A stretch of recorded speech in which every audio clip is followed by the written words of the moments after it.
ما كان محمد أبا أحد من رجالكم ولكن رسول الله وخاتم النبي.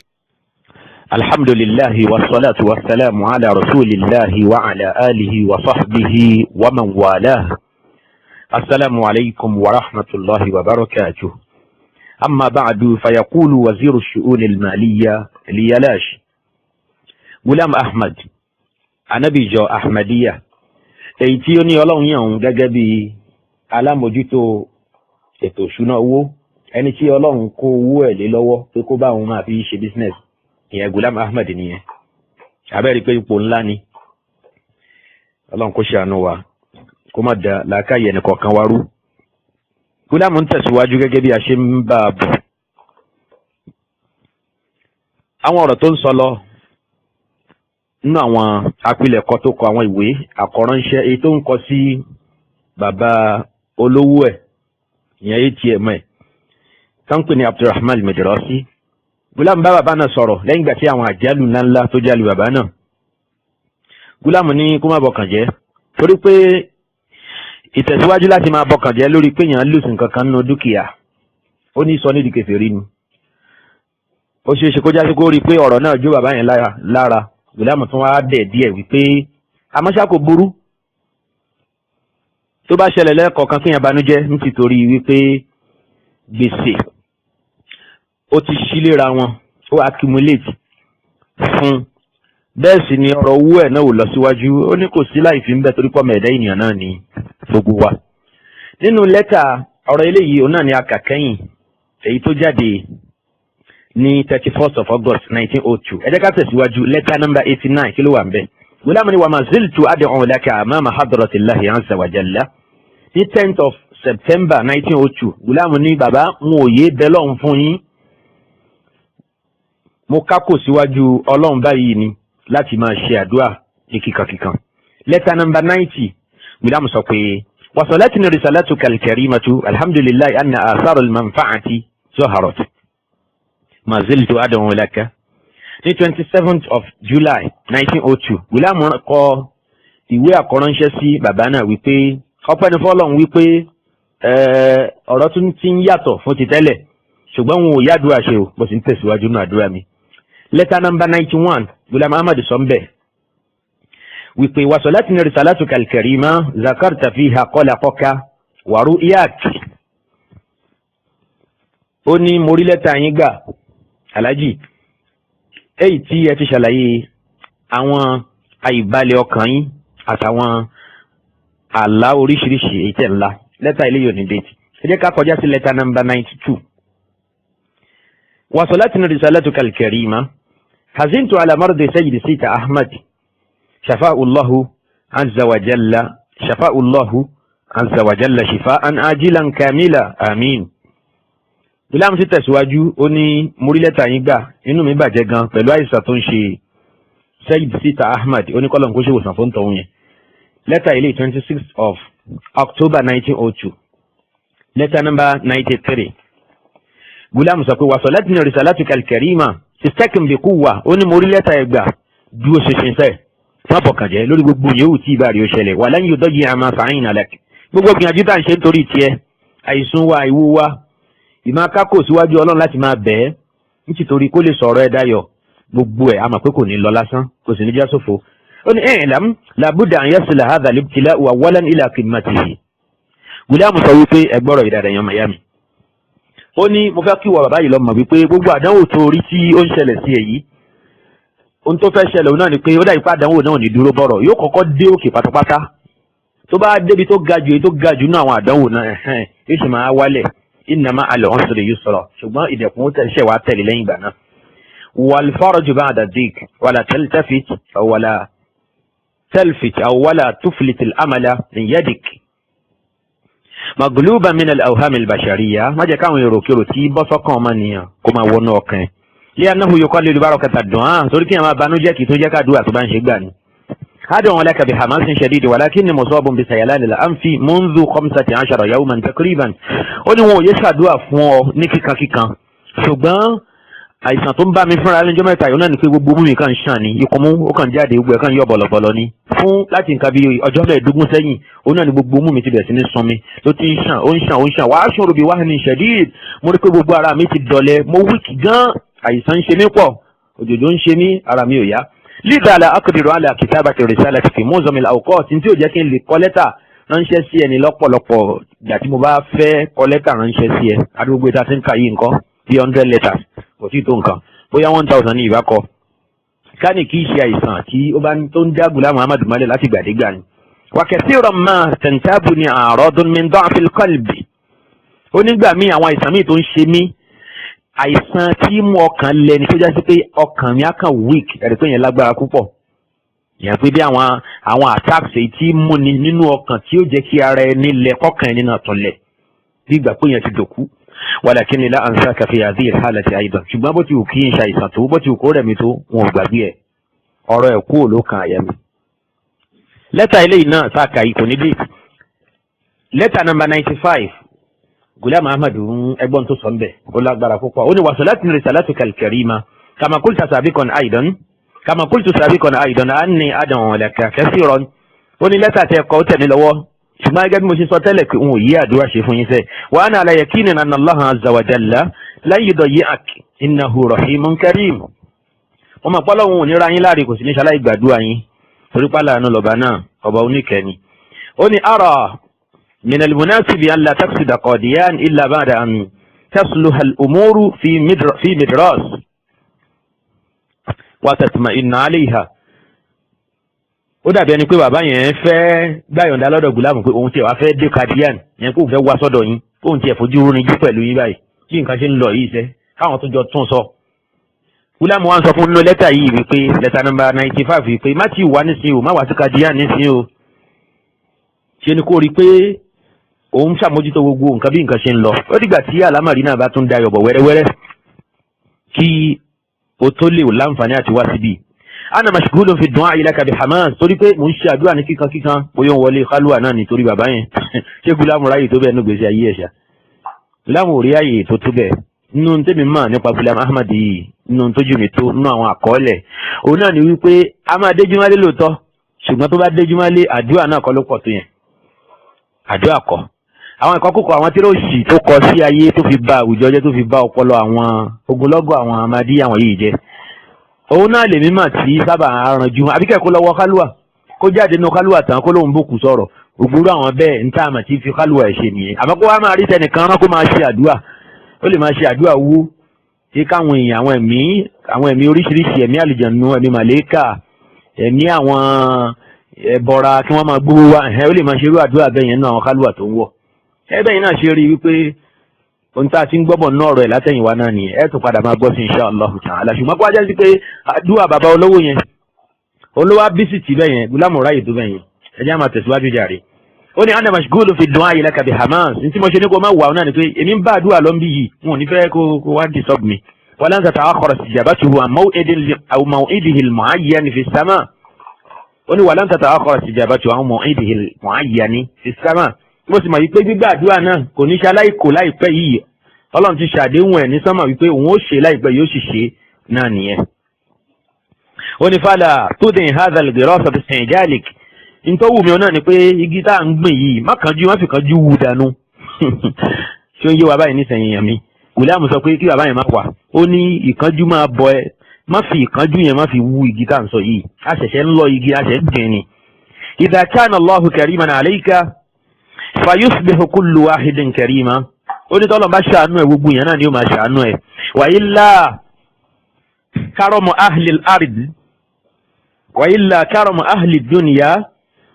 ó ní tí Ọlọ́run ò bá ṣàánú ẹ̀ gbogbo àánú tí gbogbo ayé ìbánisẹ̀ laysa illa makra kò lè láǹfààní kankan tí yóò fi ṣe ẹ́ tó lè ṣe ọ́ kọjá wípé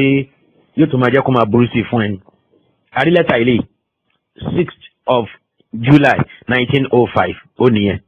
abẹ́rẹ́ ìjọba tí ń bá bọ̀ yẹn ọmọ ìyá mi ṣáàtì bí 1896 àbí 1890 something táà tí ń bá àwọn lẹ́tà àwọn yìí bọ̀ ṣàdé pé ọjọ́ pẹ́ tí Ghulam Ahmad tó ti ń rí bàbá yìí jẹ́ bọ̀ ẹ̀jẹ̀ àtẹ̀síwájú kí ni Gulam sọ nínú lẹ́tà nọ́mbà 96 Gulam ó dà pé wọ́n fẹ́ yọ̀ǹda fún bàbá náà pé kó máa bọ̀ ní Qadian lẹ́yìn ọ̀pọ̀lọpọ̀ ọ̀rọ̀ tó ti lọ láàrin àwọn méjèèjì.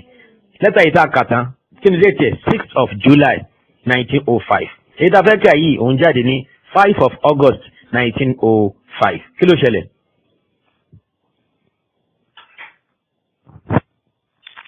ما زال الطريق الذي يوصل قاديان إلى بتالة نظيفا وجافا ó ní ọ̀nà bí tó lè gbà débi yìí ọ̀nà yẹn ó dá ó ti gbẹ. فإذن ó ní torí náà ńkọ́ ó ní فآذن لك أن تتوكل على الله عز وجل وابدأ سفرك للمجيء هنا ó ní kò burú máa bọ̀ nísìnyí ó ń yọ̀ǹda ìlànà ló ń yọ̀ǹda fún bàbá olóhùn yẹn pé kó máa bọ̀ yẹn ni kó ti pẹ́ tí bàbá yẹn ti wà lókèrè tó wá fẹ́ wá fojú rinjú pẹ̀lú Ghulam Ahmad kò kọ́ yọ̀ǹda fún tẹ́lẹ̀ ìgbà tó yá ó ní nísìnyí máa bọ̀. أوصلك الله عز وجل هنا بالخير والعافية كل شيء أني كل شيء على ما يرام هنا أني اللهم ودبي لا يتلافيا وبون كان لدى وانبي لا يوني وبرو أو نقاد يايو níparí bàbá olówó tá a wí yìí ó kọ lẹ́tà kan ránṣẹ́ sí Ghulam Ahmad tó fi ń ròyìn bí ìgbésí ayé ẹ̀ ṣe rí nfẹ́ ká gbọ́ lẹ́tà yìí ká gbọ́ pẹ̀lú àánú ká sì kẹ́dùn pẹ̀lú bàbá tó lògbàdì aburú Ghulam Ahmad anabi Dajjal ṣíṣe ìtọ́nu gbé dìde nígbẹ̀yìn ayé lẹ́yìn tó mú wa mọ̀ wípé anabi wa sallallahu alayhi wa sallam olóòótọ́ ọ̀rọ̀ ni bẹ́ẹ̀ sì ni anabi ọlọ́run ní lódodo torí gbogbo ohun tó ní yóò ṣẹlẹ̀ gbogbo ẹ̀ òṣàlá ìṣẹlẹ̀. bàbá yìí kọ lẹ́tà sí Ghulam Ahmad ó ní kam kanat fatratu sulus al-awwal min umri mubaraka ẹ gbọ́ ó ní kam kanat fatratu sulus al-awwal min umri mubaraka bàbá yìí ní ìgbésí ayé mi ní jíǹjì lákọ̀ọ́kọ́ ayé mi ó ní àlùbáríkà púpọ̀ ọwọ́ mi jí sówó mo rí nǹkan gbèsè ó ní amma sulusu sani an umri fala uridu an aktuba anhu ẹ rí ìdá kan nínú ìdá mẹ́ta kejì ìdá ẹlẹ́kejì nínú ìdá mẹ́ta tí mo dá gbèsè ayé mi sí ó ní mi ìfẹ́ sọ kankan pa ìjà rẹ̀ wa a'taqidu yakfi an aqula anna al-mahasin al-mazkurata bada'at tan'adimu shay'an fa shay'an ó ní ó tiẹ̀ tó ti bá ní mi ò ní sọ nǹkan kan nípa ìpele kejì nínú ìgbésí ayé mi òun náà ni wípé gbogbo àwọn oore tí mo kó jọ láàárọ̀ ọjọ́ mi nígbà tó ti dọ̀sán òun náà làwọn oore náà ló bẹ̀rẹ̀ sí ní lọ wẹ́rẹ́wẹ́rẹ́ mọ́ mi lọ́wọ́ gbogbo nǹkan bẹ̀rẹ̀ sí ní yí padà wọn náà ádámà tamaman fi àkèrè nígbà tílẹ̀ ó padà wá sí mi gbogbo ọ̀rọ̀ náà ti lọ tán ó ti dẹ́dun arìnlẹ̀ ẹ̀rẹ́ rí àwọn àdánwò ọ̀pọ̀nà àdánwò ló ń ṣubú lu bàbá olówó yìí وحلت محلها أمور لا يليق ذكرها ó ní gbogbo ohun tí ó padà wá ṣẹlẹ̀ sí mi lọ́jọ́ alẹ́ ó kọjá tí mo lè fẹnu sọ láwọn aburú وكذلك اختلفت الصحبة والجلسات àwọn tí mo ń bá rìn tẹ́lẹ̀ ó kọjá kí mo lè bá wọn rìn mọ́ àwọn tá a jókòó tì wọ́n yàtọ̀ pátápátá látara wípé ọjọ́ náà ò rí bíi tàná mọ́. وأنا أعاني منذ 10 سنين من شتى أنواع الابتلاءات bàbá yìí ń kábàámà ó ń fi ẹ̀hónú hàn ó ní láti bí ọdún mẹ́wàá sẹ́yìn àwọn àlùbá oríṣiríṣi àwọn àdánwò oríṣiríṣi ló ń ṣubú lóra wọn fún mi. ولم يبق جانب من جوانب الزمن لم أتعرض له ó ní kò wá fẹ́ ṣẹ́kù kan nú àwọn àdánwò tí bá ní láyé tí ò bá mi. ẹ gbọ́ ó ní kò fẹ́ ṣẹ́kù nú àwọn àdánwò kan àbí nú àwọn kọ́lọ̀ tí ìgbà máa ń gbé wá fún ni tí ò gbé wá fún mi láwọn àìdá. وشعرت بتغيير في كل جانب وبدأت أذكره وأشتكي عليه أيضا ó ní mo yé kíbò sí ìbànújẹ́ nítorí àwọn ìṣẹ̀lẹ̀ ẹbú tó ń ṣẹlẹ̀ sí mi yìí. وأصبحت تجارتي منذ 10 سنين في خطر شديد láti bí ọdún mẹ́wàá sẹ́yìn ọ̀rọ̀ owó mi kò lọ síwájú mọ́ iná ẹ̀ bẹ̀rẹ̀ sí ní jájò rẹ̀ yìí حتى أخشى على زوال اسمي وعزتي بسببها ó ní débi pé ẹ̀rù ara mi ń bà mí kódà wọ́n rí wípé wọ́n pa orúkọ mi rẹ́ kó nù tàwọn tí wọ́n lówó láyé rí. subhanallah al-azim. wa khasirtu 200,000 rupiya bàbá yìí sọ pé 200,000 rupees ẹ̀wọ́ ìṣepọ̀ tó ẹ̀wọ̀n ìyá mi ẹ̀wọ̀ owó lásìkò gbà náà bá ṣe sọ fún wa 200,000 rupees a sọ pé ẹni tó ṣiṣẹ́ lọ́dún ó ń gba 55 rupees tọ́ba sọ pé 200,000 rupees èló lẹ́rù pé yóò jẹ́ inú owó tèmi yìí ó pọ̀ kọjá àfẹnusọ. wa khasirtu 200,000 rupiya fi masrifin am ó ní central bank ìlú tá a wà yìí lòun pàdánù 200,000 rupees sí abẹ́rẹ́ ṣé kò tó ẹni ó ní 200,000 rupees nígbà náà ìgbà wo là ń sọ̀rọ̀ yẹn ọmọ ìyá mi 1890 something 1890 kí ẹ̀ wá ní Indian 200,000 rupees eléyìí pé kí ni value owó yẹn lè jẹ́ nísìn irú olówó la bá máa pẹ̀lú èèyàn bẹ́ẹ̀ nísìn ẹgbẹ́ Dangote ni wàá ṣe bí ọ̀la náà pọ̀ púpọ̀ àbẹ́rẹ́ nǹkan báyìí bàbá yìí sọ díẹ̀ nínú àwọn àlùbá èyí tí ó dé bá nù gbèsè ayé ẹ̀ Wallahu musta'an Wallahu musta'an ohun tá a mọ̀ náà ni pé kò sí tí Ghulam Ahmad pé rẹ̀ tán ó ní káwọn èèyàn dáhùn wò kán fi àdúrà dáhùn wò kán fi bùkátà wọn dáhùn wò òun ní yaṣẹ́ aláìbá wọn bẹ lọ́hùn tí àdúrà wọn ó sì gbà ní mana wà tí gbèsè ayé wọn bẹ̀rẹ̀ sí ni máa dayọ̀ lẹ́sẹ̀kẹsẹ̀ ṣùgbọ́n ẹ̀mọ̀ ìyá mi ní ẹ̀sìn Islam ǹjẹ́ gbèsè ayé náà ǹjẹ́ ó dayọ̀ báyìí gbèsè ayé wọn ò dayọ̀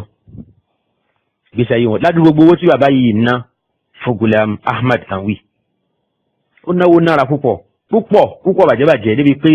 Ghulam gan máa yìn wípé ọ̀gbẹ́ni gbìyànjú àtìgbàdégbà ni pé mo gba iye báyìí látọ̀dọ̀ bàbá yìí mo gba iye báyìí tẹ̀ mí lọ́wọ́ iye rupees báyìí ó tẹ̀ mí lọ́wọ́ látọ̀dọ̀ Abdulrahman Madrasi nínú ọ̀rọ̀ náà níbi kan ń sọ wípé nínú lẹ́tà Ghulam Ahmad torí pé àníṣe ìjọ Ahmadiyya tí wọ́n rò pé gbogbo gbèsè ayé Ghulam ló yé àwọn nítorí wọ́n nù gbèsè ayé ó pọ̀ ẹ̀mọ̀ ìyá mi nínú tó fọ́ọ̀nì gidi gan náà ni wípé kí wọ́n tó translate ìwé Ghulam Ahmad ọjọ́ pẹ́ gan bẹ́ẹ̀ ni ó fẹ́ dàbí ẹ̀bẹ̀ àwọn tó jẹ́ ìran lárúbáwá nínú àwọn tí wọ́n jẹ́ Ahmadiyya àwọn kéré ló ń kà gan gidi gan wọ́n ń béèrè lọ́wọ́ àwọn tó jẹ́ àwọn ọmọ ìyá wọn nínú Ahmadiyya tán jẹ́ aráàlú Ghulam Ahmad tí wọ́n ń sọ èdè Urdu wípé ẹ translate àwọn ìwé ànábì wa yìí ẹ translate ẹ̀ fún wa ẹ jẹ́ ká rí translate ẹ ràn wá lọ́wọ́ àwa náà fẹ́ mọ àwọn ìmọ̀ tó wà nínú ẹ̀ torí pé Ghulam sọ pé Ọlọ́run fún òun ní al-khaza'inul ilmiyya ó fún un ní pẹ́ńpẹ́ ọ̀rọ̀ ìmọ̀ àbẹ́rẹ́ ìyẹn ni pé ìmọ̀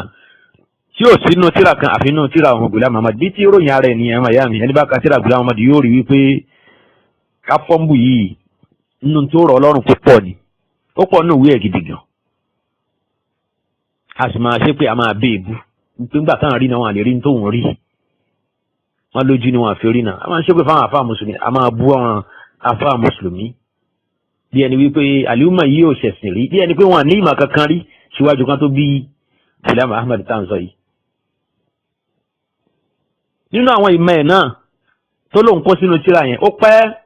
láìpẹ́ jọjọ yìí láìpẹ́ sásìkò tí mò ń sọ̀rọ̀ yìí ni wọ́n ṣe translate tírà nínú year 2018 tá a wà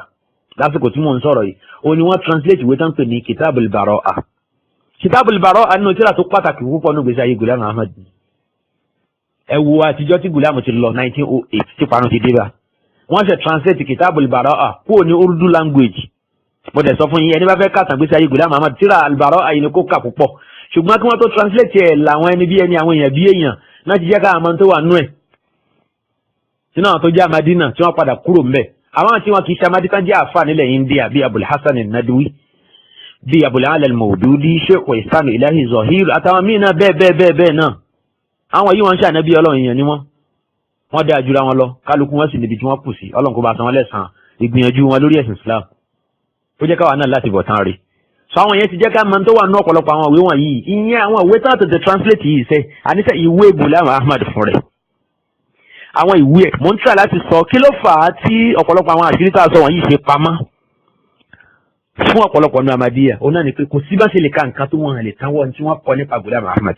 bẹ́ẹ̀ ni tó ṣe yà mí lẹ́nu púpọ̀ gan tí dókítà sì mẹ́rin sọ pé tóun bá ma Ahmadiyya ajẹ́pẹ́ lómi ò máa má nìyẹn ṣé dókítà gbọ́ Urdu language dáadáa mo mọ̀ pé kò gbọ́ tó bẹ̀ tó bá gbọ́ rárá n tó gbọ́ mbẹ́ ò tó nǹkan tó bá gbọ́ rárá ni mo ń sọ n tó gbọ́ ní Urdu ó kéré gidi gan. nígbà táwa sọ fún wa wípé èyí tó jẹ́ ọ̀pọ̀lọpọ̀ àwọn ìwé Ghulam Ahmad tó já sí pé àwọn ìwé tó pàtàkì púpọ̀ wọn àtẹ̀tẹ̀ translate ẹ̀ sí èdè Lárúbáwá àbédé òyìnbó táyé lè fi rí kà kódà àwọn Revelations Ghulam Ahmad nígbà wo ni wọ́n ṣe bẹ̀rẹ̀ sí ní translate Revelations ìwé gbogbo ìmísí tó lóun gbà látọ̀dọ̀ Ọlọ́run tán pè ní Tazkirah tí a bá wọjú orí ẹni sìn bóyá ló lè ti wọ 40 years tí wọ́n translate ìwé Tazkirah ẹni pé kò tí ì pẹ́ púpọ̀ ẹwà tìgbà tọ́gbẹ̀ni ti kú kí ló fà á ó sì lọ́lọ́run rán òun sí gbogbo àgbáńlá yìí báwo lọ́lọ́run sì rán sí gbogbo àgbáńlá yìí tá à ní rí ìwé ẹ̀ka bọ̀rọ̀ ní tó fìjọ Ahmadiyya sínú òkùnkùn ní pàápàá jùlọ àwọn onínúure táwọn àlọ́dọ̀ wà láfíríkà àtàwọn ọmọ Lárúbáwá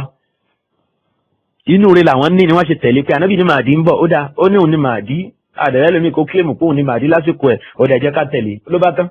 ní tí wọ́n torí ẹ̀gbà fún nìyẹn ṣé wọ́n àmọ́ kí náà ń pè láàmádíyà dé ní ọ̀pọ̀lọpọ̀ tíra wa àwọn àti translate ẹ̀ tán ó pọ̀ ní o nínú àwọn àkọsílẹ̀ Ghulam Ahmad wọ́n translate àwọn kan àwọn míì sì tún wà tí wọ́n àti translate títí di sin èmi wọ́n translate ẹ̀ sí Arabic kò sí ní English èmi wọ́n translate ẹ̀ sí English kò sí ní Arabic n tó fà á nìyẹn tó fi já sí pé àwọn ọmọ ìfiṣẹ́ aláìmọ̀ kan gbà tó wá já sí pé àwọn òwe tí Ghulam kọ gan wọn ò tí ì tu tán sí èdè tá a lè kà tó gbajúmọ̀ tó jẹ́ dé àgbáńláyé bíi Lárúbáwá àbídé òyìnbó kí la fẹ́ sọ nípa àwọn àkọsílẹ̀ míì bí báwo òun náà lè tán pé ní maktubat ahmadiyya lápèjúwe ìwé maktubat ahmadiyya àwọn àkọsílẹ̀ àwọn letters Ghulam Ahmad àwọn advertisement àwọn announcement àti bẹ́ẹ̀ bẹ́ẹ̀ lọ majmu'atul ishtiharat àkójọpọ̀ kan nìyẹn bí nǹkan bí 4 àbí 5 volumes ó náà nìwé yẹn àwọn ìwé tí mo ń sọ wọ̀nyí wọ́n translate ẹ̀ inú ẹ̀ ní ọ̀pọ̀lọpọ̀ àwọn tó lè tètè tú àṣírí ìtàn Ghulam Ahmad ṣe wà gbogbo tá a ti ń kà láti jẹ́ ìgbà àwọn letters wọ̀nyí ẹ ò lè bá nínú kankan nínú àwọn tírà Ghulam Ahmad tó wà lórí internet tó wà lórí site Ahmadiyya kí ló tí wọ́n translate gbogbo àwọn letters ẹ̀ announcement ẹ̀ kan translate ẹ̀ fún wa ní kíákíá ìwé tán pè ní majmu'atul ishtiharat àbí majmu'atul i'lanat àbí maktubat Ahmadiyya ìjọ Ahmadiyya kí ló dé tẹ́ẹ̀kanjú ìjọ yìí ní owó lọ́wọ́ ṣe bẹ́ẹ̀ rí pé wọ́n ń sọ pé kò sí táwọn ò lè ṣe kò sára táwọn ò fowó dá ó dá kí ló dé tí wọn ò translate àwọn khaza'inul ilmi àbí kunuzul ilmi kunuzu tí Ghulam Ahmad fi sílẹ̀ àwọn pẹ́ńpẹ́ ọ̀rọ̀ ìmọ̀ tó lòun fi sílẹ̀ tó wà nínú àwọn àkọsílẹ̀ yẹn tí lè tàn gbé fáyé káyé lè rí kà ẹ mọ̀ yá mi àwọn ní mímọ̀ látàná wá nílẹ̀ India tó já sí pé èdè wọn nìyẹn kò síbi kan tí Ghulam Ahmad fẹ́ sá sí lábẹ́ ọ̀run yìí tí wọ́n ní wọ́ jáde àwọn ni wọ́n ti ṣe gbogbo ìgbìyànjú tá à ń ṣe yìí o àwọn ni wọ́n ti kọ́ sọ gbọ́rọ̀ yìí tá à ń sọ yìí àwọn ni wọ́n tú jáde o ẹ lọ sínú tírà maktubat Ahmadiyya ìwé yẹn nínú ìwé tán ti translate yẹn ẹ wo volume 5 nínú ẹ volume 5 nínú ẹ̀ lẹ́ẹ̀ ti bá ọ̀pọ̀lọpọ̀ ní tó ṣẹlẹ̀ láàrin Ghulam Ahmad àti bàbá tán pè ní Abdulrahman Midrasi ṣùgbọ́n ìwé yìí wọn translate ẹ̀ bí mo ṣe sọ tá máa translate ẹ̀ lẹ́nu gbogbo ń tà sọ ìyàwó wa jáde fún yín bẹ̀ pẹ́ lọ́wọ́ báyìí ṣùgbọ́n alhamdulillah tí a bá rí òun náà láàrí láì lórí tí àwọn olóòótọ́ èèyàn tí wọ́n sọ a ní gbọ́ ọ̀rọ̀ tí ò lẹ́sẹ̀ ńlẹ̀ ṣùgbọ́n ọ̀rọ̀ tá à ń gbọ́ lọ́tún lósì èèyàn 4 èèyàn 5 èèyàn 6 èèyàn 10 ń kọrú ẹ̀ á ti mọ̀ pé ọ̀rọ̀ yẹn nípìn nínú òótọ́ yẹn ni wípé àwọn àfáwọn yìí wọn àparọ́ ẹni bá wọn fẹ́ sọ pé irọ́ ni kó gbéwé yẹn jáde kó lọ ṣe gbìyànjú láti pe àwọn akọ́ṣẹ́mọṣẹ́ kí wọ́n jókòó tí wọ́n translate ẹ̀ kó wá gbé fáyé pé tí wọ́n ló wà ń bẹ̀ wọ́n ní òsì ń bẹ̀ ohun tí Ghulam Ahmad fojú Abdulrahman Midrasi rí bí o máa ti kúrò ń bẹ̀ yẹn Miami Ghulam gba owó púpọ̀ lọ́wọ́ bàbá tàwí tẹ́lá wo volume 5 nínú maktubat Ahmadiyya ẹ̀ rí ọ̀pọ̀lọpọ̀ owó tó gbà àtàwọn letters ẹ̀ tó ń kọ sí bàbá náà tó bá rówó gbà lọ́dọ̀ ẹ̀ akọ lẹ́tà ránṣẹ́ sí wípé wọ bàbá yìí òṣèwà lórí mo rí iye báyìí gbà látọ̀dẹ̀ níbi kan lápèjúwe volume 5 part 1 page 3 ó ń sọ ń bẹ́ ó ní yesterday in the post ó ní via wire in the post I received 500 rupees from you ó kọ lẹ́tà ránṣẹ́ sí bàbá olówó yẹn pé mo 500 rupees ẹ̀rọ ìyá mi gbà tó wọ ọdún tẹ́nìkan gbà owó oṣù tó gbà lọ́dún tó jẹ́ 55 rupees èrí lẹ́rù pé 500 rupees ó jẹ́ owó ọdún mélòó ni owó oṣù ọdún mélòó ni ẹ̀ bàbá yẹn sẹ́ndẹ̀ sí Ghulam Ahmad lẹ́ẹ̀kan bàbá olówó tàbí yìí Ghulam acknowledge wípé òun gba owó yẹn ó tẹ̀ wọ́n lọ́wọ́ níbo míì ó ń sọ ń bẹ́ẹ̀ ó ní yesterday in the post I received 100 rupees from you 100 rupees tẹ̀ mí lọ́wọ́ látọ̀dọ̀ yín abẹ́rẹ́ bí yàwó ṣe máa kà á lọ nìyẹn lóríṣiríṣiríṣi nínú àwọn ìgbìyànjú tí bàbá tá a wí yìí tó ṣe fún Ghulam Ahmad kódà níbi kan Ghulam Ahmad ń sọ nípa bàbá náà ó ní tó hajj set Abdulrahman ó kọ lẹ́tà ránṣẹ́ sí bàbá yẹn ó ní a few days back I saw a dream that I am sitting somewhere ó ní mo jókòó síbi kan nínú àlá tí mo lá ní nǹkan bí ọjọ́ mélòó sẹ́yìn suddenly I saw that mysteriously some currency is present in front of me òun kàn rí i pé owó kankan wà níwájú òun ni ó ní I am surprised from where it came ó yà mí lẹ́nu gan pé bolówó yìí ti déwájú mi at last I thought that God's angel has kept it here for our need ó ní mo kàn dárò lẹ́ẹ̀kan náà ni pé àwọn màláíkà ló gbówó yìí síbi yìí o àfẹ́rí tí ìbá yẹ pé ìfẹ́ owó ti ṣèyàn léṣe àwọn àlá owó láti gbàdégbà nínú gbèsè ayé Ghulam Ahmad revelations owó bíi 50,000 nínú gbèsè ayé òun nìkan kí ló wá ṣe láyé ńgbà yẹn ìdí nìyẹn tí mo sọ pé Gulam Money ló yẹ ká máa pọ̀ gbẹ́ni yìí kì í ṣe Gulam Ahmad ẹ̀mọ́ tán pèlè Ahmad mi wọ́n lé anabi wa sallallahu alayhi wa sallam ló ń jẹ́ Ahmad òun ní sì jẹ́ bẹ́ẹ̀ lóòótọ́ ọlọ́ni wa mubashiran bi rasulin ya'ti min ba'di ismuhu Ahmad anabi wa sallallahu alayhi wa sallam nínú suratu Saff ọlọ́run pè ní Ahmad nínú àsọsílẹ̀ anabi Isa alayhi salatu wa salam pé òun lọ tóun bá lọ ẹnìkan bọ̀ orúkọ rẹ̀ ó máa jẹ́ Ahmad Gulam Ahmad sọ fún wa pé Ahmad náà Muhammad ló ń jẹ́ bẹ́ẹ̀ ṣùgbọ́n gbà tó yí padà yá ọmọ Gulam Ahmad ti ṣe Bashiruddin Mahmud Ahmad ó máa sọ fún wa pé bàbá àwọn ló ń jẹ́ Ahmad bẹ́ẹ̀ ni ẹ̀ka ilé nínú ìwé ẹ̀ tó pè ní truth about the split ti Bashiruddin Mahmud Ahmad second Khalif ìjọ Ahmadiyya ó ní bàbá àwọn ló ń jẹ́ Ahmad ìdí nìyẹn tó fi ń sọ Ahmadiyya ní Ahmadiyya Dr. Tìmẹ́yìn ágíù wípé Gulam Ahmad kì í ṣe Ahmad abadan ó ní bàbá àwọn kì í ṣe ó ní Gulam Ahmad kì í ṣe Ahmad irọ́ lélẹ́yìí ọmọ Gulam Ahmad ó ń sọ fún wa pé bàbá àwọn ló ń jẹ́ Ahmad Gulam náà dẹ́ sọ wípé òun jẹ́ Ahmad láwọn àkọsílẹ̀ kan kí ló wá dé tẹ́ ń sọ pé Ahmadiyya ìjọ Muhammad náà ń pè Ahmadiyya kì í ṣe ìjọ Gulam Ahmad what do you mean náà ń sọ pé ẹ̀tàn àti irọ́ àti ìwà mùnáfíkì ó ti báyé ìjọ tó ń pè Ahmadiyya yìí jẹ́ wàláì nínú tó sú ni púpọ̀ nínú gbèsè ayé ìjọ yìí òun náà ní kéèyàn máa fi irọ́ ṣe ìbádà ká máa fi irọ́ ṣe ẹ̀sìn irọ́ ti di ẹ̀sìn fún wọn àìparọ́ yẹn wọn àṣẹsìn nìyẹn tá máa ń parọ́ ìgbà yẹn gan-an ni wọ́n ń súnmọ́ yàrá ọlọ́run ọ̀gá wọn Gulam Ahmad wọ́n yani lẹ́nu gidi gan mo fi sọ pé ṣó wàá rọrùn mọ́ nísìnyí ni dókítà Tìmẹ́yìn kẹ́yìn sọ pé ó máa parọ́ lásìkò tá a wà yìí tó o bá lọ jókòó ti tíra yín tá ń pè ní àwọn kútùbù tẹ́ pè ní al-Khaza'in ar-Ruhaniyya tí kò lọ tún kà dáadáa má rò pé àwọn tí ó jẹ òsì nítòsí parọ́ kan kí wọ́n já ẹ pa ẹ́ ní irọ́ nípa Ahmadiyya wàá rí i pé kò ní pẹ́ kò ní jìnnà táwọn èèyàn ṣe fẹ̀ di wọ́n á sáré fẹ̀ díẹ̀ sáyé pé ẹ máa wo dókítà òṣì yìí irọ́ burúkú ló ń pa náà kí dókítà máa sọ pé àwọn ò pe mùsùlùmí ní kèfèrí síra àwọn àkọsílẹ̀ wọn dẹ̀ kún fún ìpè mùsùlùmí ní kèfèrí ẹ mọ̀ ìyá mi ní ẹ̀sìn Islam ṣé àwa ń ṣeré ni mo ṣe kẹsẹ̀tì lórí pípe mùsùlùmí ní kèfèrí nínú ìjọ Ahmadiyya pé Ahmadiyya sọ pé gbogbo mùsùlùmí pátápátá kèfèrí ni wọ́n lópin ìgbà tán gbà fún Gulam Ahmad kẹsẹ̀tì bíi wákàtí bíi 9 mo ti ka ọ̀pọ̀lọpọ̀ ọ̀rọ̀ jáde nínú àkọsílẹ̀ ìjọ Ahmadiyya léyìí tí ò mérí lọ́wọ́ tí ò sì mọ́rọ́ lọ́wọ́ Tìmẹ́yìn àwọn abọ́ síta láàrin ṣẹ́jú kan ṣẹ́jú méjì àwọn ní ìjọ Ahmadiyya ò sì pé ẹnìkan ń kèfèrí kò sì sọ pé kèfèrí wọn torí pé wọ́n gbà fún Imam Mahdi ṣé ẹ gba ohun táwa sọ gbọ́ tá a ka oríṣiríṣi nǹkan jáde nínú ìwé wọn tán lè pè ní irọ́ pé kì í ṣe àwọn làwọn kọ àyàfi táyì màkà bá ń dà wọn láàmú àfi tán bá fẹ́ parọ́ torí irọ́ ti dìbàdà fún wọn. àbẹ́ gba táwọn sọ tán fi dá ọ̀rọ̀ rú láàrin ìṣẹ́jú méjì márùn-ún mẹ́ta ṣe ìwọlẹ̀ fẹ́ gbàgbọ́ mbẹ́ mo mọ̀ pé orí ẹ̀yin mùsùlùmí pé jù bẹ́ẹ̀ yẹn lọ ẹ ní ẹ gbàgbọ́ ní tí wọ́n ń sọ ẹ ní àwọn àfáà ti ṣàlàyé lẹ́kùnrẹ́rẹ́ lórí ọ̀rọ̀ yín tẹ bá mọ̀ pé ní nǹkan mìíràn tẹ fẹ́ sọ gbogbo ọ̀rọ̀ tán sọ yẹn ẹ lọ tún kà kẹ́yìn náà tún àlàyé ẹ̀ ṣe gbáyé gálà mọ̀ pé ń sọ̀rọ̀ ṣùgbọ́n kẹ̀kẹ́ bọ́ síta kẹ́ sọ̀rọ̀ ṣẹ́jú márùn-ún ṣẹ́jú mẹ́wàá kẹ́ rò pé ẹ ti gbé wa ń gàn ẹ ti sọ wá de dìdìrìn àkílẹ̀ míì mùsùlùmí ẹ mẹ́rin ẹ̀fà gbàrú ẹ̀ láyé èmi mọ̀ pé wọ́n ó pè wá ní ọ̀rọ̀ tá a bá rọra sọ̀rọ̀ ṣẹ́jú méjì mẹ́ta tá a dákẹ́ tá a fún pọ́ìntì kọ̀ọ̀kan ní wákàtí kan wákàtí méjì tá a dákẹ́ wàláhì wọ́n á pè wá nírọ́ ìdí nìyẹn tó fi já sí pé ọ̀rọ̀ mi nípa Ahmadiyya mo fẹ́ jẹ́ kó jẹ́ fọ̀pá wọn kọ́dọ̀ ọ̀rọ̀ olówó tá à ń sọ wọ̀nyí ká ní mo bá fẹ́ máa ná gbogbo ẹ̀ ń bẹ̀ ni mo fẹ́ máa kà á lọ bẹ́ẹ̀ bí tí wá ó ṣeé ṣe kí kẹ́sẹ̀tì kó wọ bí 50 nítorí ọ̀wọ̀rọ̀ owó nìkan torí ọ̀rọ̀ náà pàtàkì débẹ̀ ohun tá a fi ń sọ̀rọ̀ látijọ́ yìí ó pè rẹ̀ lánàbì ó búyàn ó ṣe gbá ó ṣàwò kò tí ì yé ẹlòmíì ó ṣe pàtàkì ká tó gbọ́ abala yìí náà nínú ìgbésí ayé Gulam Ahmad ó ṣe pàtàkì ká gbọ́ abala owó nínú ìgbésí ayé ẹ̀ ká tó lè mọ̀ wípé ṣé lè ju ẹni ọlọ́run ọ̀dà gbogbo ní tẹ́ ti ń gbọ́ yìí ẹ júwe ẹnìkan fún wa náà ànábì ọlọ́run tó ya oníjàlábí irú ti Gulam Ahmad ẹ sọ ẹnìkan ní gbogbo ànábì ọlọ́run tó ti lọ irú Gulam yìí bó ti wá yẹ ẹhànà tó ló wá ń sọ pé òun kì í ṣẹgbẹ́ ànábì Adam alayhi salatu wassalam bẹ́ẹ̀ ni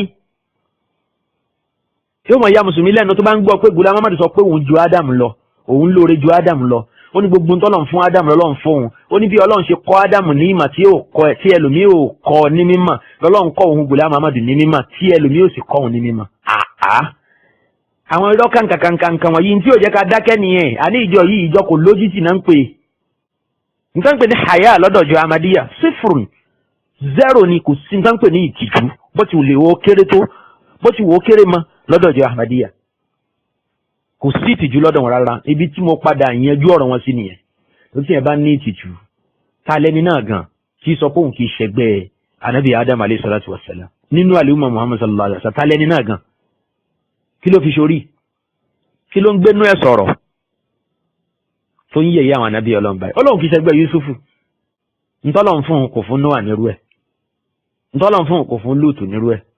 musa gan ó yẹ̀yẹ́ náà ni ó láwọn ọmọlẹ́yìn wọn ní láárí wọn wúlò ju àwọn ọmọlẹ́yìn musa alayhi salatu wassalam lọ ẹ mọ̀ ya wa ẹ wá tún béèrè pé kí lẹ́sẹ̀ tá a máa díyà ṣe eléyìí ò tó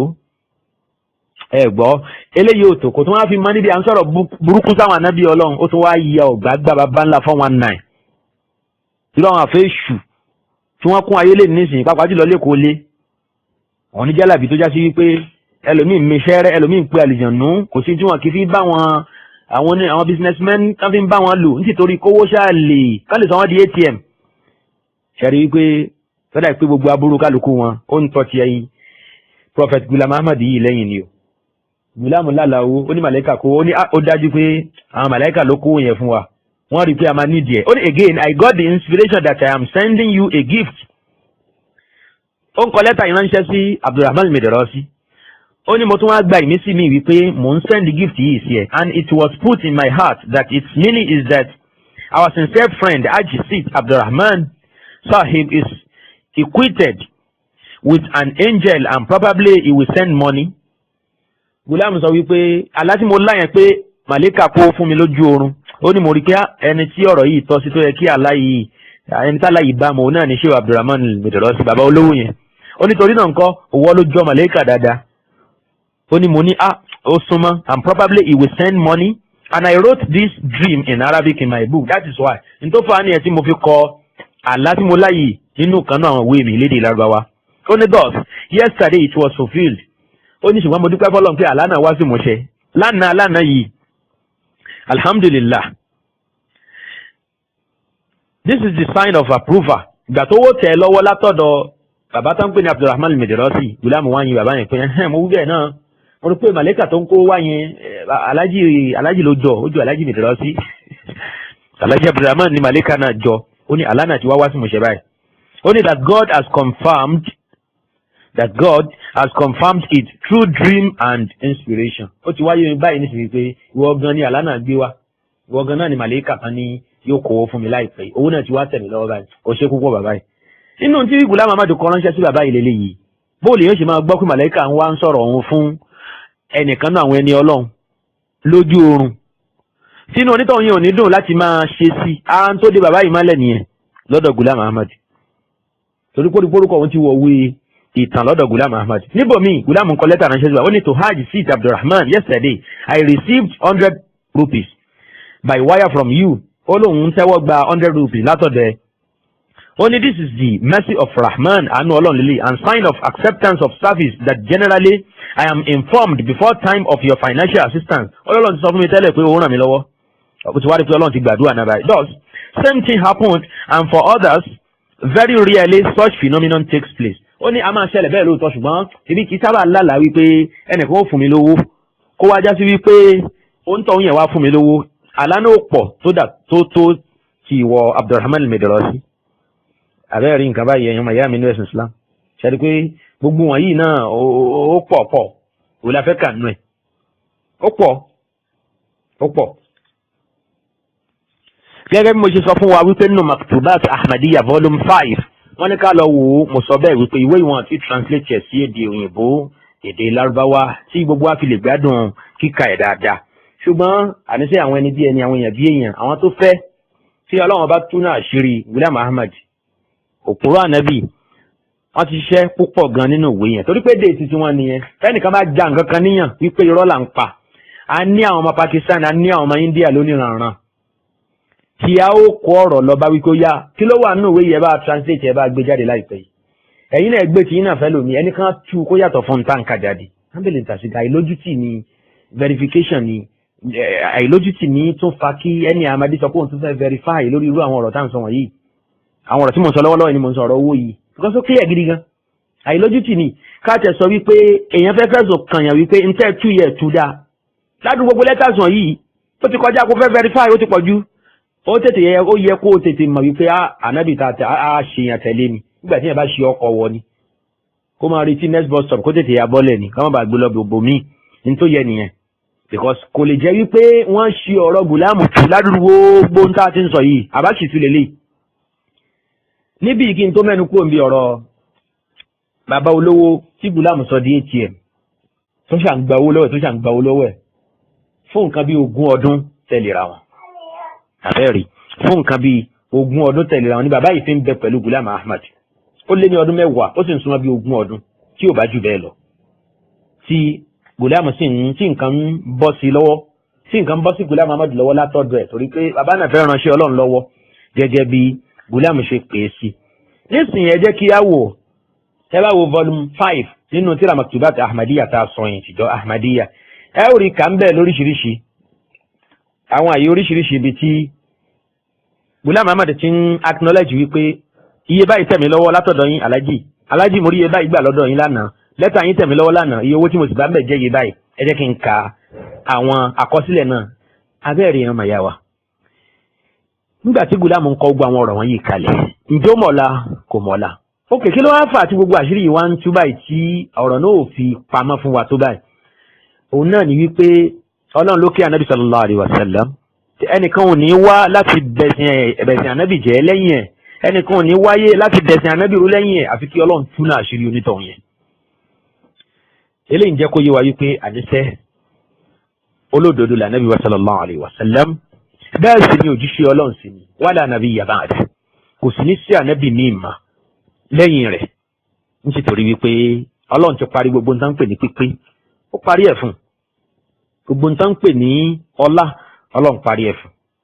nínú àwọn letters oríṣiríṣi tí Ghulam Ahmad ń kọ ránṣẹ́ sí bàbá Abdurrahman Medrosi yẹn tó ń acknowledge pé òun rí iye báyìí gbà látọ̀dọ̀ yín lánàá ẹ jẹ́ ká gbọ́yé owó àwọn owó náà ní sísẹ̀ntẹ̀lé bí Ghulam Ahmad ṣe sọ pé ó ń tẹ̀ wọ́n lọ́wọ́ látọ̀dọ̀ bàbá olówó yẹn. lẹ́tà number 1 ó wà ń bẹ̀ wípé wasalatni bil amsi hiwalatu 100 rupiya minka mo rí 100 rupees gbà lọ́wọ́ ẹ̀ láti ó ní mo rí 100 rupees gbà látọwọ́ ẹ̀ lánàá àná yẹn jẹ́ 22nd of August 1892.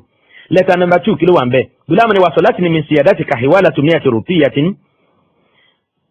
maratan wa 150 rupiya bil amsi ó ní tẹ́lẹ̀ mo rí nǹkan bí 100 rupees gbà látọ̀dọ̀ ẹ̀ ṣùgbọ́n lánàá yìí 150 rupees náà ló tẹ̀mí lọ́wọ́ látọ̀dọ̀ ẹ̀ eléyìí jẹ́ 8th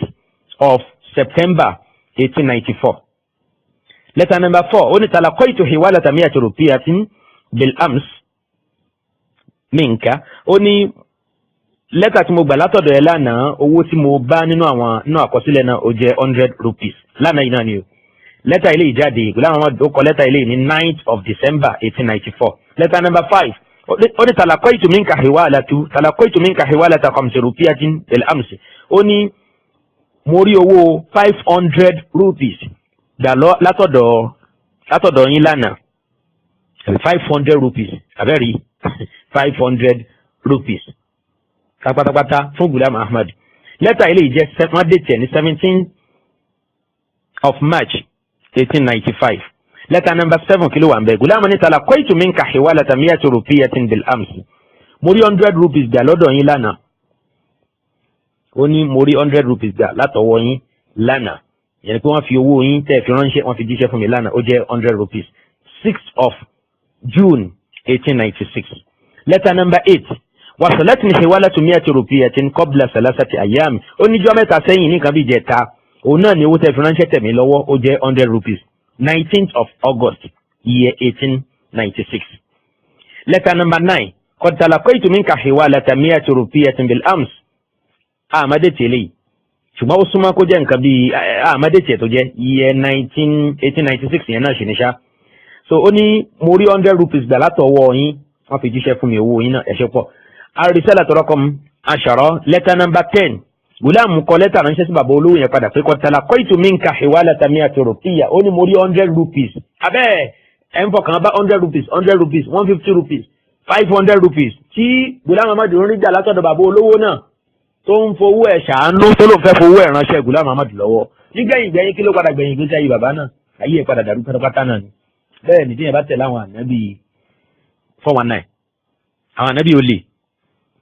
wọ́n wà àwọn ànábì pé ní ad-dajjalun al-kadhabun qariban min salasin àwọn pòkí ànábì wọn iṣẹ́ ànábì ṣùgbọ́n wọ́n ń pera wọn lánàbì ànábì òpòrọ̀ òun náà ni wọ́n ànábì 419 ànábì mọ́nì òun náà ni irú wọn kò sí bí gbèsè ayé yẹn ṣe máa ń rí òun náà nìyẹn gbà tí yẹn bá tẹ̀lé irú wọn ọlọ́run kó ṣàánú wa kó wọ́n jẹ́ kí irú àwọn dàjájílà bẹ́ẹ̀ kan ní ìlàpá burúkú ní gbèsè ayé nìkọ̀ọ̀kan wa. nínú lẹ́tà yìí tó tẹ̀lé qad talaqaytu minka hiwalata 100 rupiyatin bil amsi yẹn jẹ́ 2nd of October 1896 Gùlámù ní mo rí lẹ́tà yín gbà lánàá wọ́n fowó yín jíṣẹ́ fún mi 100 rupees náà lè fi ránṣẹ́ sí wa. gbogbo wọn wọ̀nyí ẹ̀yàn màyà mi wọn ní kí Gùlámù máa fi jẹun wọn ní kó fi ránṣẹ́ ọlọ́run lọ́wọ́ ni toró wọn ọlọ́run ló fi pe àwọn èèyàn yẹn wípé ẹ ránṣẹ́ ọlọ́run lọ́wọ́ mo fẹ́ kí Islam kó borí gbogbo ẹ̀sìn tó wà nílẹ̀ India bẹ́ẹ̀ dẹ̀ ní tàbá ní parọ́ fúnra wa mùsùlùmí nílẹ̀ India ń gbà náà minority ni wọ́n kéré ló kà púpọ̀ tàbá compare wọn pẹ̀lú àwọn ẹlẹ́sìn míì táwọn nílẹ̀ India bí àwọn Sikhs àbáwọn Hindus àbáwọn Buddhists àtàwọn ẹlẹ́sìn míì tó wà ní ilẹ̀ India òǹkà wọn kéré gan tó ń ti bí àwọn èèyàn ṣe wá rí i pé ogun tí àwọn èèyàn ń gbé ti ẹ̀sìn Islam nílẹ̀ India látọ̀dọ̀ àwọn ẹlẹ́sìn yòókù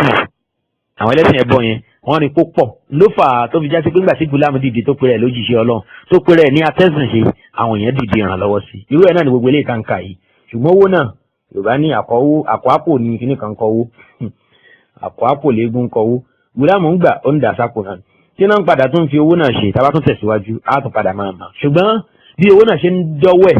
láti ọ̀dọ̀ bàbá olówó náà ọ̀nà là ń kà fún wa yẹn lẹ́tà nọ́mbà 12 Gùlámù ní waqad wasalatni hiwalatu 100 rupiyatin minka bil amsi ó ní mo rí 100 rupees gbà látọ̀dọ̀ yín lánàá àmọ́dé ti lẹ́tà ilé ìjáde lẹ́tà nọ́mbà 14 ó ní qad wasalatni al-yawma hiwalatu 100 rupiyatin minka mo rí owó 100 rupees gbà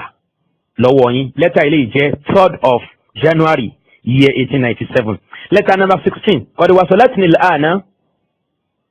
ó ní nísìnyí ó tẹ̀mí lọ́wọ́ látọ̀dọ̀ yín díkìní déètì yẹn 24th of March year 1897 hiwalatu 100 rupiyatin minka mo rí owó 100 rupees gbà látọ̀dọ̀ yín.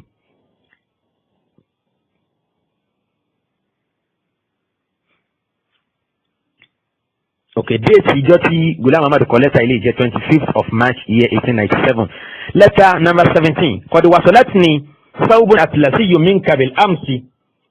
ó ní mo rí aṣọ kan gbà aṣọ olówó iyebíye kan gbà látọ̀dọ̀ yín lánàá aṣọ náà sì ní wọ́n ká ó tún wà nù ibi tán páàkì ẹ̀ sí ó ní aṣọ náà dá púpọ̀ eléyìí jẹ́ 21st of Ramadan ní year 1313 letter number 18 qad wasalatni hiwalatu 100 rupiyatin minka bil ams ó ní mo rí owó 100 rupees gbà lọ́wọ́ yín lánàá letter number 20 wasalatni al-ana hiwalatu 100 rupiyatin minka eléyìí jẹ́ 1st of July year 1897 ó ní mo rí 100 rupees gbà látọ̀dọ̀ yín tẹ́ fi ránṣẹ́ sí mi lánàá yìí náà ni.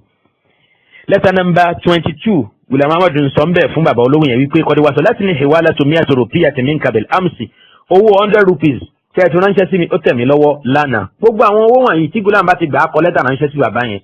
ìdí nìyẹn tí gbogbo àwọn ọ̀rọ̀ tá à ń sọ wọ̀nyí tó fi ní àkọọ́lẹ̀ tó ṣòro pè ní irọ́ bẹ́ẹ̀ sì ni Ọlọ́run kọ́ Ghulam Ahmad máa ń ṣe láti ṣe gbogbo wọ̀nyí kalẹ̀ kí àṣírí ẹ̀ kó lè bá tú sí aliumma Muhammad sallallahu alaihi wa sallam lọ́wọ́ dáadáa. letter number 24 ó dàbí pé mo ti ka 23 letter number 24 wasala 50 rupiya minka ó ní mo rí 50 rupees gbà lọ́dọ̀ yín láìpẹ́ yóò tẹ̀ mí lọ́wọ́ owó yín tẹ̀ fi ránṣẹ́ sí wa ẹ̀ ṣe é pọ̀ eléyìí jẹ́ 9th of October year 1897 letter number 25 wasalatni hiwalatu 100 rupiyatin minka bil ams ó ní mo rí 100 rupees gbà tẹ́ fi ránṣẹ́ sí mi lánàá ó ní eléyìí jẹ́ 21st of October year 1897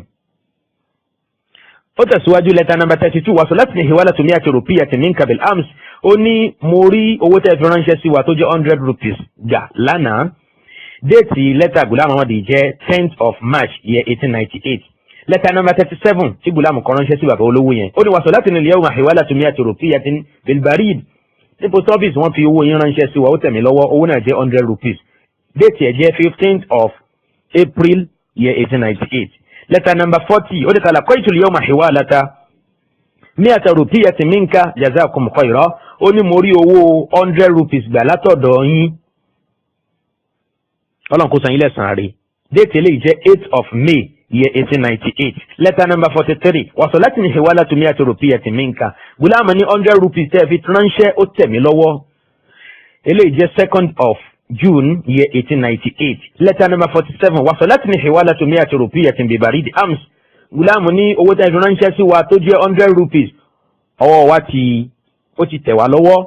17th of July year 1897. Letter number 50. Wasolatni hiwalatu mi'ati rupiyatin minka bil barid. Ó ní owó tẹ́ fi ránṣẹ́ tó jẹ́ 100 rupees àti rí ìgbà lánàá.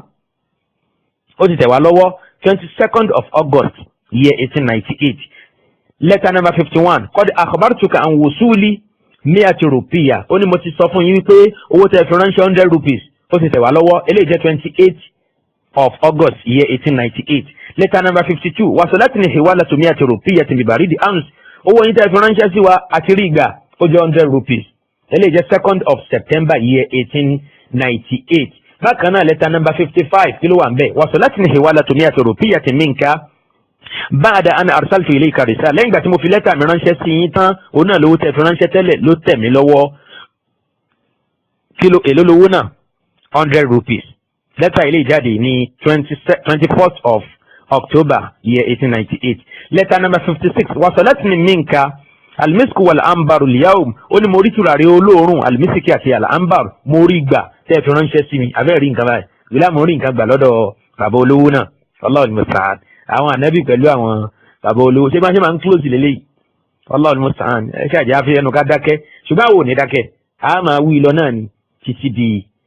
ọjọ́ tí Ọlọ́run bá kádàrá kí awìdá bí Allah subhanahu wa ta'ala kó dá wa sí kó jẹ́ ká gùn lẹ́mìí ẹ̀sìn kó fi wá rán ẹ̀sìn ẹ̀ ṣe kó fi wá gbé ìlànà tànàbí sallallahu alaihi wasallam já. Lẹ́tà nọ́mbà ẹni tí Gùlámù lóhùn rí gbà lọ́dọ̀ bàbá yẹn tùràrí olóòórùn yẹn 22nd of October year 1898 yẹn. Lẹ́tà nọ́mbà 58. Wasolatni al-yawma risalatuka ma'a hiwalatin mi'ati rupiya. Ó ní lẹ́tà yín tẹ̀ mí lọ́wọ́ àti owó 100 rupees. 22nd of November year 1898. Letter number 62 kí ló wà ńbẹ̀? Gùlámù sọ wípé wasolatni risalatuka al-karima ma'a hiwalatin mi'ati rupiya. Lẹ́tà yín tẹ̀ mí lọ́wọ́ pẹ̀lú owó 100 rupees ní year 1898. Letter number 63. Wasolatni hiwalatu mi'ata rupiyatin minka. Ó ní owó 200 rupees ó tẹ̀ mí lọ́wọ́ látọ̀dọ̀ yín 2nd of January year 1899. Letter number 65. Tí ó jẹ́ 26th of May year 1898. Gùlámù sọ pé qad wasalat risalatu mi'ati qad wasalat hiwalatu mi'ati rupiyatin ba'da itlaq zarfi ba'da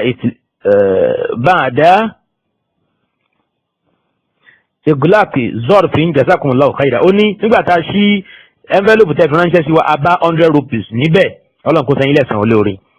Letter number 68.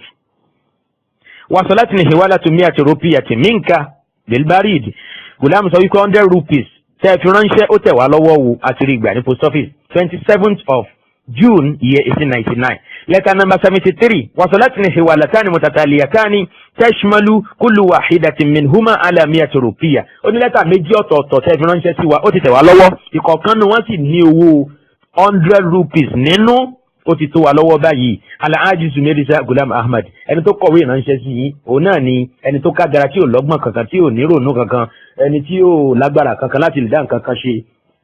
tí orúkọ rẹ̀ ń jẹ́ Ghulam Ahmad. Àbẹ́rẹ́ pé Ghulam Ahmad kò ní ọgbọ́n kankan ó kágara lóòótọ́ kò lè dá nǹkan kan ṣe ìrònú owó nìkan òun náà ló lè dárò. Date letter eléyìí ó jẹ́ 25th of August year 1899. Letter number 76. Wasolatni hiwalatu mi'ati rupiyatin ukhra qabla al-ams. Ó ní ìjẹta lẹ́tà yín tẹ́ fi ránṣẹ́ èyí tí ó ní owó 100 rupees ó tẹ̀ mí lọ́wọ́ bí látàrí kan àkọ́dé ti eléyìí. Letter number 77. Wasolatni hiwalatu mi'ati rupiyatin bi barid al-ams. Ó ní owó yín tẹ́ fi ránṣẹ́ sí mi 100 rupees ló wà nínú ẹ̀ ó ti tẹ̀ mí lọ́wọ́ báyìí ẹ ṣé pọ̀. 26th of September year 1899. Letter number 78. Wasolatni hiwalatu mi'ati rupiyatin. Gùlámù sọ pé ó ti tẹ̀ mí lọ́wọ́ báyìí o 100 rupees tẹ́ fi ránṣẹ́ sí mi 2nd of October year 1899. Ẹ̀yọ́ mọ̀ yá wa nínú ẹ̀sìn Islam. Bí lẹ́tà yìí bó ṣe ń tẹ̀léra wọn lọ nìyẹn o. Ó tó di pé nǹkan dá wáyé. Ó yá ní tí ò jẹ́ kí bàbá yẹn rówó fi ránṣẹ́ mọ́. Òun náà ni pé ọ̀rọ̀ owó ẹ̀ gbogbo ohun tó fi ń sọ̀rọ̀ gbogbo ẹ̀ ti ń parẹ́ lọ wẹ́rẹ́wẹ́rẹ́. gẹ́gẹ́ bóun náà ṣe complain fún Ghulam Ahmad wípé nǹkan ò jọra wọn mọ́, òun ti dẹdun arìnlẹ̀, àwọn tóun bá rìn tẹ́lẹ̀ òun ò lè bẹ́gbẹ́ tó, òun ò lè bẹ́gbẹ́ pé mọ́. bẹ́ẹ̀ sì ni àdúrà tí Ghulam ń fi lọ́kàn balẹ̀ pé yóò gbà, àdúrà gbà ẹ̀mọ̀ ìyá mi, àdúrà gbà. ó sọ títí olóhùn ṣàdúrà, olóhùn bẹ́lẹ̀, olóhùn kúrò lórí awọ, àdúrà tó ń tẹ̀síwájú, àdúrà ń tẹ̀síwájú. nínú àwọn ọ̀rọ̀ tí mi ò gbọ́dọ̀ má mẹ́nu bà kó tó di pé mo káàdì ètò tèmi ńlẹ̀, òun náà ni ọ̀rọ̀ alájì náà ni alájì Abdulrahman Al-Madrasi, èyí tí Ghulam Ahmad tó jásí wípé ó ń sọ fún un nínú kan náà àwọn àkọọ́lẹ̀ wípé ìwọ bàbá yìí, ó ní láìpẹ́ yìí mo rí wáàyí kan gbà. báwo lọ̀rọ̀ náà ṣe lọ, ẹ jẹ́ ká kà á lẹ́kùnrẹ́rẹ́ kó lè bá yé wa dáadáa. Ghulam sọ wípé qabla bid'ati àti àṣàbẹ́yìn talaqaytul wahya tali, ó ní nǹkan bí ọ̀sẹ̀ mélòó sẹ́yìn mo gba revelation kan tó sọ pé qasama lahu dafa'a ilayhi min malihi duf'atan wahida. lágbára Allah subhanahu wa ta'ala máa padà tẹ̀síwájú ṣàlàyé wá yìí fún yín bó ló ti jáde. ó ní wa fahimtu ma'nahu anna shakhsan sayab'athu li juz'an kabiran min malihi hadiyatan taliban ad-du'a li ba'di hajatihi. ó ní láìpẹ́ yìí ni mo rí revelation yìí gbà látọ̀dọ̀ Ọlọ́run. ntí mo wá gbọ́yé nínú revelation náà àbí ntí Ọlọ́run mú mi gbọ́yé nínú ìmísí náà tí mo rí gbà lọ́dọ̀ Ọlọ́run, ó ní pé ẹnìkan ó fi owó tó pọ̀ ránṣẹ́ sí mi láìpẹ́ yìí, ẹni náà ó sì máa béèrè fún àdúrà pé kí n ṣàdúrà fún un. ó ní wa sajjaltu hadha al-wahya fi daftari, ni mo bá rìkọ́ọ̀dù revelation yìí, mo rìkọ́ọ̀dù ẹ̀ sílẹ̀ sínú ìwé tí mo ń kọ àwọn ìmísí tí n bá ti rí gbà lọ́dọ̀ Ọlọ́run ọba sí. ó ní bal katabtuhu bi khatin jamil, kódà ṣe ni mo tún kọ revelation náà, ìyẹn ni pé qasama lahu dafa'an ilayhi min malihi duf'atan. ẹ máa tún máa dafa'an ilayhi min malihi duf'atan, òun náà ni pé ó san owó tó pọ̀ fún, ó fún un ní owó tó pọ̀. àbẹ́rẹ́ revelation owó látọ̀dọ̀ Ghulam Ahmad. qasama lahu ìtumọ̀ ni pé dafa'an ilayhi min malihi duf'atan wahidatan. ẹ bá wọnú ìwé at-tazkira ẹ bá revelation yìí ń bẹ, èyí tí Ghulam Ahmad kọ wípé gọ́sàmà lẹ́hu lẹ́mẹ̀ta. ìtumọ̀ ẹ̀ níwájú ẹ̀ dafa'a ilayhi min malihi duf'atan. tíra at-tazkira page 324 òun náà lẹ́wọ̀ ti bá ọ̀rọ̀ náà. ìjọ Ahmadiyya wọ́n mú wáyé jáde láti inú newspaper ìjọ Ahmadiyya tó ń pè ní Al-Hakam, èyí tí ó gbé jáde ní year 1898 ní 6th of 9th ní September, ọjọ́ kẹfà oṣù kẹsàn-án nínú ọdún 1898. Ghulam tẹ̀síwájú, ó ní revelation tóun rí gbà náà òun kọ́ gbà tóun wá kọ́. afá Ghulam sọ pé revelation tóun rí gbà yìí tó ṣẹlẹ̀ òun náà ni wípé Ọlọ́run ti fi hàn wọ́n wípé ẹnìkan ó fún òun lówó tó pọ̀ láìpẹ́, ẹni náà ó sì béèrè pé kóun ṣàdúrà fún, wípé kóun ṣe àdúrà fún. ó ní lófà tóun fi kọ revelation náà, òun tó kọ pẹ̀lú handwriting tó fine dáadáa. wa allaqtuhu ala jidari al-masjid qariban min bayti, ló wá so mọ́ ara ògiri mọ́ṣáláṣí tó súnmọ́ ilé òun ibi tó ń gbé. lam yuzkar fil wahyi al-ajalu alladhi yatimmu fihi hadha al-amru. ó ní ṣùgbọ́n ìgbà tí onítọ̀hún yẹn tí ó fi owó ránṣẹ́ sí mi,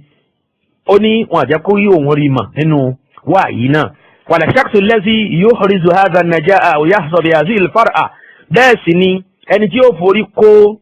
àgbákò oríire náà, ó ní wọn fi hàn wò ohun ọmọta ní ṣe. walakin li'anna qalbi ma'ilun ila najahika, Ghulam ń kọ lẹ́tà yìí ránṣẹ́ sí bàbá olówó tá a wí yẹn. ó ní ṣùgbọ́n gbà tó já sí pé ọkàn mi wà lọ́dọ̀ ẹ̀ púpọ̀, a máa wù mí kó o ṣoríire púpọ̀ kọ́rọ̀ ẹ̀ dayọ̀. fa uridu an takuna anta misdaqahu fi waqtin ma, ó ní mo bá ṣe ní lọ́kàn pé yóò sì wù mí kó jẹ́ pé Alhaji Ramani ní ìyẹn ìmísí tí mo rí gbà yìí tó ní ọ̀pọ̀lọpọ̀ oore nù yìí, òun ni mo fẹ́ kí ó ṣe kò ń gé oríire náà, òun ni mo fẹ́ kó ṣàgbákò oríire náà. liyaf'ala Allahu kadhalika, kí Ọlọ́run sì lè bá a ṣe bẹ́ẹ̀. ó ní liyaf'ala Allahu kadhalika, kí Ọlọ́run lè ṣe bẹ́ẹ̀. hal 100,000 aw 100,000 rupiyatin shay'un kabirun inda Allahi ta'ala. Ghulam wa ń kọ́ lọ́rọ̀ ránṣẹ́ tí bàbá yẹn pé ǹjẹ́ 100,000 rupees àbí 200,000 rupees ìjọ pọ̀ kọjá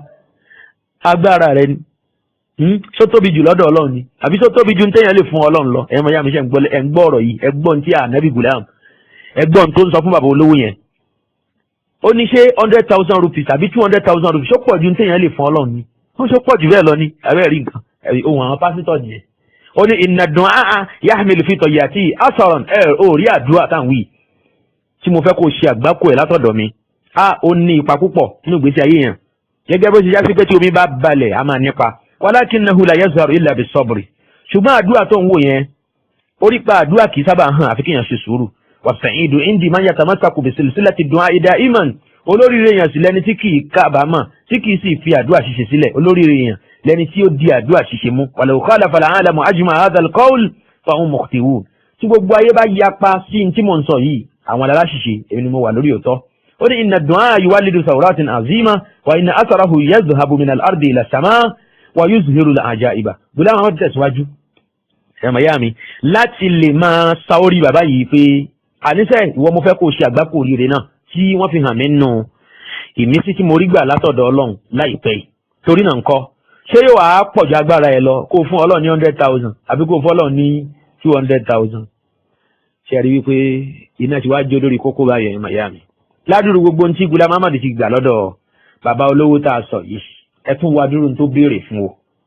ó béèrè stylishly ni ẹ̀gbọ́ ó béèrè sẹ́ stylishly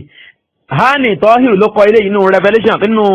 átíkù kan tó pè ní Abdulrahman al-Madrasi al-Miskin Abdulrahman al-Madrasi al-Miskin wa wahyu gọ́sẹ̀m ẹ ó rí ọ̀rọ̀ náà kà ń bẹ̀ Hani Tohir ló tú eléyìí sédè Lárúbáwá èyí táwọn ẹlòmíì ti tú sédè òyìnbó ẹ jẹ́ kí n kà á sí ilé tí ká ẹ lè mọ̀ wípé ọ̀rọ̀ ọlọ́gbọ́n sẹ́ àníjú ìjọ ní ìjọ tíjọ Ahmadiyya bá fẹ́ try láti sọ pé àwọn stubborn pé wá nírọ́ pé àlùmọ̀ Muhammad sallallahu alaihi wasallam nírọ́ ẹ má gba àbọ̀ ọ̀rọ̀ lọ́dọ̀ wọn ẹ sọ wọn tó máa ń sọ̀rọ̀ ẹ wá sọ fún wọn pé no ọ̀pọ̀lọpọ̀ tí wọ́n sọ ò tí ì dáhùn ẹ̀ ó sì ká jáde kó sọ tí wọn ní ìtòní tó yàtọ̀ fún tí wọ́n sọ ó kàn rọra mú àwọn ọ̀rọ̀ kọ̀ọ̀kan jáde ní bá ṣe máa ń ṣe nìyẹn sẹ́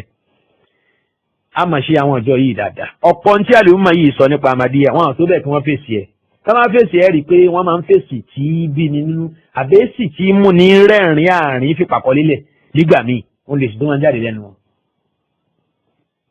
àmọ́ lọ́pọ̀lọpọ̀ wọn a máa yẹ ẹsẹ̀gbẹ́ kan ní page 74 náà tíra Lujjatu Nur Ghulam Ahmad ń ròyìn nǹkan burúkú ni ọlọ́kùn ṣàánú wa àmọ́ kí láwàá ṣe àmọ́ wí náà ni ó ń ròyìn ìdí obìnrin ó láwọn ìdí kan ìdí tó le ni ó láwọn ìdí kan ìdí tó rọ̀ ni ó ti yẹ tó yẹ pé kò dúró dáadáa àwọn ìdí kan ó sì ṣe óruke ó ṣe kémkém dáadáa àdánwò nìyẹn kí ló fẹ́ yin bẹ́ẹ̀ yẹn ó fẹ́ yin bí Al-Qur'an ṣe rẹwà tó rí ànábì ó ṣì yẹn Ghulam Ahmad yẹn kò wá rí nǹkan kan fi ọ̀rọ̀ Ọlọ́run wé kò rí nǹkan kan fi èdè tó bá yanjú wé kọjá ìdí tó dúró déédéé àìsè èdè tí ò bá dáa tó jẹ́ pé broken language ni ó fi hàn wé ìdí tí ò dáa ìdí tó ti yẹ ìdí arúgbó Allahul musta'an bó ti wí nǹkan síbẹ̀ náà nìyẹn ẹ̀yin ẹ lọ wò ń bẹ̀ ẹ rò pé bóyá àbá ń parọ́ ni tá a bá ń sọ̀rọ̀ wọ̀nyí ìwé eléyìí wà ń ta Lujjatu Nur náà ń porúkọ ẹ̀ page 74 ẹ wo bí footnote lọ́wọ́ sàlẹ̀ ẹ bà bẹ́ẹ̀ ẹ wá bẹ̀rẹ̀ lọ́wọ́ ọjọ́ Ahmadiyya tẹ bá dúró eléyìí sí wọn pé ṣérú ẹni tẹ́ ẹ tẹ̀lé níṣẹ́ ẹ̀ ní làákàyè ni ọmọ aláwọ̀ dúdú ọmọ adarí oorun ṣé làákàyè tọ́lọ̀ ń fún yín ẹ̀yin ò fẹ́ lò rárá ni kí ló dé tẹ́ ẹ sọra yín di ẹrú ọ̀gbẹ́ni tán pè ní Ghulam Ahmad yìí wọn rí nǹkan gidi sọ nínú kí wọ́n pẹ́ ọ̀rọ̀ yẹn sílẹ̀ ká má sọ̀rọ̀ táwọn míì bá wá fa gidi sọ̀rọ̀ nínú wọn tó láwà pẹ̀lú wọn lórí WhatsApp táwọn bá fa gidi sọ̀rọ̀ nínú wọn kò sí tí wọ́n padà sọ kọjá wípé Ọlọ́run náà sọrú ẹnu Kùránì à ń bolo wá ọ̀rọ̀ kan ni wọ́n sọ wọ́n ní Ọlọ́run náà ròyìn àwọn obìnrin àlìjánnà ṣé nígbà tó wá ń ròyìn àwọn obìnrin àlìjánnà ṣé wá ń sọ wípé bákan nìdí wọn ṣe rí Allahul musta'an Ọlọ́run ròyìn àwọn obìnrin àlìjánnà ó ní ẹ̀dá kan fọwọ́ kàn wọ́n rí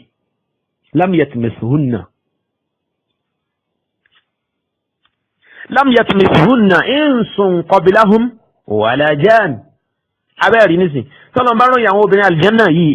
ó ròyìn wọn bí wọ́n ti rẹwà tó wípé wọ́n yàtọ̀ fún àwọn obìnrin ayé àwọn obìnrin tó já sí wípé ẹnìkan kan ò fọwọ́ bà wọ́n rí bẹ́ẹ̀ sì ni gbogbo àlébù tó ń bẹ lára obìnrin ayé tí kò máa ṣe háídọ̀ àti bẹ́ẹ̀ bẹ́ẹ̀ kó máa lóyún kó máa bímọ gbogbo wọn yẹn kò sí fún wọn nínú àlìjánnà ń bẹ ṣé náà ló jọ irú tí Ghulam Ahmad sọ lẹ́nu ìyá Ahmadiyya ǹjẹ́ ó jọra wọn wọ́n á fi àbùkù kan ọba tó ṣẹ̀dá wa wọ́n ó fi àbùkù kan Al-Qur'ani tí wọ́n máa ń ròyìn pé ìwé náà lábà wọn nítorí kí wọ́n lè bá a sọ pé ní tí Ghulam Ahmad sọ kò sí tó burú mbẹ irú ìjọ yìí níjọ Ahmadiyya ìyẹn mo ṣe ń sọ wípé gbogbo àwọn ọ̀rọ̀ tá à ń kà jáde wọ̀nyí ẹni kí wọ́n ṣàyà gbangba kí wọ́n dáhùn gbogbo ẹlẹ́kùnrẹ́rẹ́ nínú kí wọ́n sá fún àbí kí wọ́n padà sọ̀rọ̀ tí ó padà pa yín lẹ́rìn yóò jẹ́ kí èèyàn rí ẹ̀rín àárín ṣèkan wípé àṣé bá ti wí náà lẹ́rí bá ti pè yín òun náà lẹ́rí lóòótọ́. Gùlámù kọ lẹ́tà ìránṣẹ́ ọ̀rọ̀ tí mo kà lẹ́ẹ̀kan lédè Lárúbáwá ìyẹn nípa wáhíù tó lóun gbà lọ́dọ̀ Ọlọ́run tó sọ pé gásàm dáfà àláhù mímọ líhì dùn fún ata. ẹ̀wù bí Gùlámù ṣe yí revelation tó gbà látọ̀dọ̀ Ọlọ́run ẹ̀ bó ṣe yí sí ọ̀rọ̀ owó. Ó ní to Hajj Sit Abdulrahman, yesterday I received an inspiration. It's meaning that some person will give a large portion of his wealth to me as a gift. I wished that at some time you will be in accordance to this inspiration, and may God do it. Only as 100,000 or 200,000 rupees is not a big deal for God. Ọ̀rọ̀ náà ni mo kà sí yẹn. Gùlámù ló ń gba revelation lọ́dọ̀ Ọlọ́run. Ó wá kọ lẹ́tà ránṣẹ́ sí bàbá olówó yẹn. Ó kọ lẹ́tà ránṣẹ́ sí bàbá olówó yẹn. Ó ń sọ fún wípé bàbá olówó mo rí ìmísí báyìí gbà pé nìkan fún mi lówó tó pọ̀ láìpẹ́ yìí. Ẹni náà ó béèrè fún àdúrà. Mo sì fẹ́ kó jẹ́ ìwọ̀ torí pé mo nífẹ̀ẹ́ púpọ̀. Àwọn kan mi ṣáà máa ń fà sọ́dọ̀ ẹ̀. Bí wọ́n ti ń jẹ́ Juliet lèmi ń jẹ́ Romeo. A nífẹ̀ẹ́ ara wa púpọ̀. Ó ní torí náà nǹkan mo fẹ́ kó jẹ́ ìwọ̀.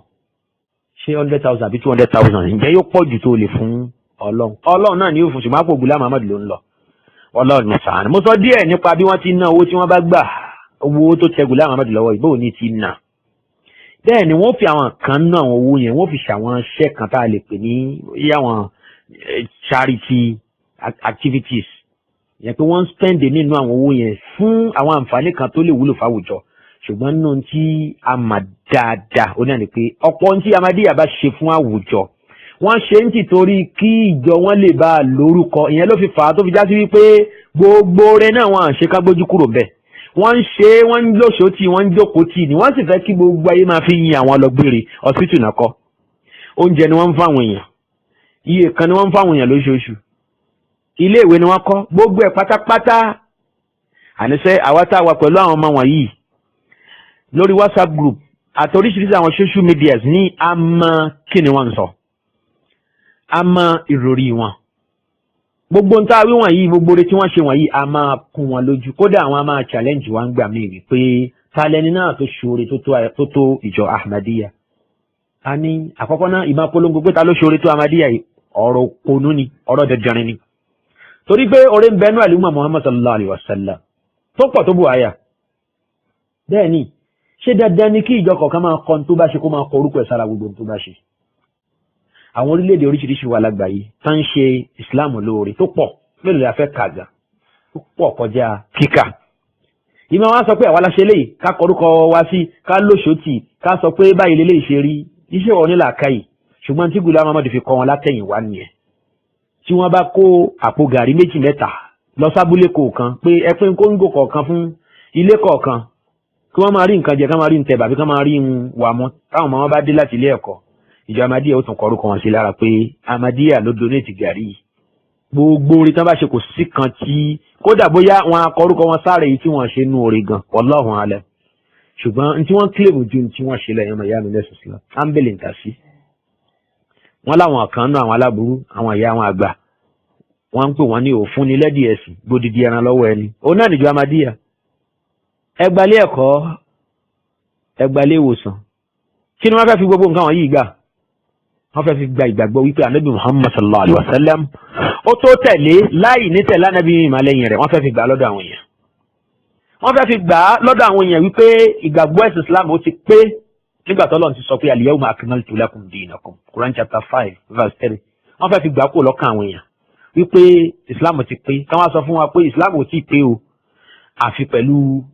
dídé Gùlámù Ahmad àti gbígbà fún gbogbo tó mú wa. Òun náà ní Islam ṣẹ̀dí pípé èyí tí ìjọ Ahmadiyya ń pín káàkiri gbogbo àgbáńlá yìí tí wọ́n ń pè ní the true Islam.